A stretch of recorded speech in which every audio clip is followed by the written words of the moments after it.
So here is another project for me. This is a, it says Symington Wayne air compressor tank. It says it's made by Wayne Industrial Division. Okay, what do we got here? Here's the label. Somebody else had painted over it. So to keep it from rusting, I'm going to paint over it again.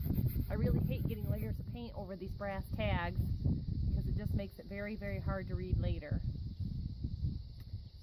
So my husband asked me to not paint over the labels, so I am going to either tape them off or just go real slowly around them with a brush. I think blue painter's tape might not stick to this. But by stick to it, I mean damaging the sticker. So I may be able to tape over it and then trim around it with a razor blade. I'm going to paint right over this and then all the fittings. He has the matched motor to go with it as well. And he said he picked this up for $50 many, many years ago. He's had it in storage. And it would be very handy to have a stationary air compressor in our shop. This can go up in the loft or just off to the side instead of having to wheel out our air compressor every time we need it. The wheeled air compressor is handy when you're not right up by the building. But what do you think about a color for this? He said he didn't want it hunter green, and this is like a blue green or a green blue. Very old and mostly rusted. So I'm going to do some painting on it. I'm going to scrub it up with a wire brush and the sander.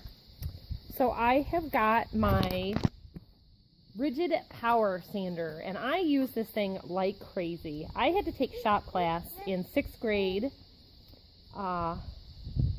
for an elective in middle school, and later on in high school I ended up signing up for shop class every year because I really enjoyed it. So I have some of the shop tools around here that are multi-use, not just for wood, and I really, really like that. The belt sander is just too much for a job this size with the rounded edges. And hand sanding is just slow, so I really appreciate my hand sander. I really like the Orbit sander over just the vibrating palm sander because it just makes nice work of everything. So I'm going to get at this. I'm kind of thinking maybe red or orange. I've got some nice blue. So I'm just going to kind of start sanding on it and see what color I want to choose.